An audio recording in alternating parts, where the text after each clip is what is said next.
பிள்ளைகளே, நாம நிறைய நேரத்தில் நம்முடைய இருதயத்தில் எதையோ கற்பனை வச்சுக்கிட்டு எதையோ எண்ணத்தை வச்சுக்கிட்டு அது நடக்கலைன்னு உடனே நாம் என்ன செய்து விடுகிறோம்? ஆண்டவரே, உமக்காக பக்தி வைராக்கியமா இருந்து எனக்கு என்ன பிரயோஜனம்? நான் தான் உமக்கு நல்லா இருந்தனே.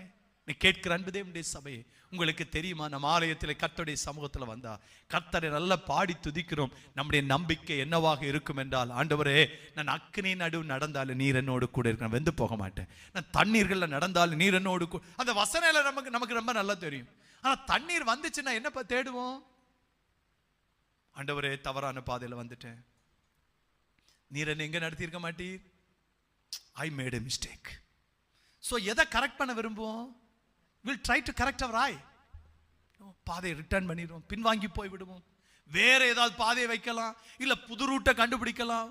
பிரிட்ஜ் எப்படி கட்டுறது, அதற்கு எப்படி பணம் சம்பாதிப்பது. இன்னைக்கு முடிவில் நமக்கு என்னதான் இருக்கிறது? ஏமாற்றம் தான் இருக்கிறது. பிள்ளைகளே, நம் கர்த்தரை தேடுகிறோம் என்றால் எனக்கு கிருபை அவர் தருகிறார். எந்த பாதையில் அவர் வைத்தாலும் அவர் இருக்கிறாரா, அவருக்கு என்னை அர்ப்பணித்து விட்டால் அந்த பாதையிலே என்னை அவர் எப்படியும் கொண்டு போய் கரை சேர்ப்பார். அதற்கு அவர் என்னில் வைராக்கிய வாஞ்சை உள்ளவராக இருக்கிறார்.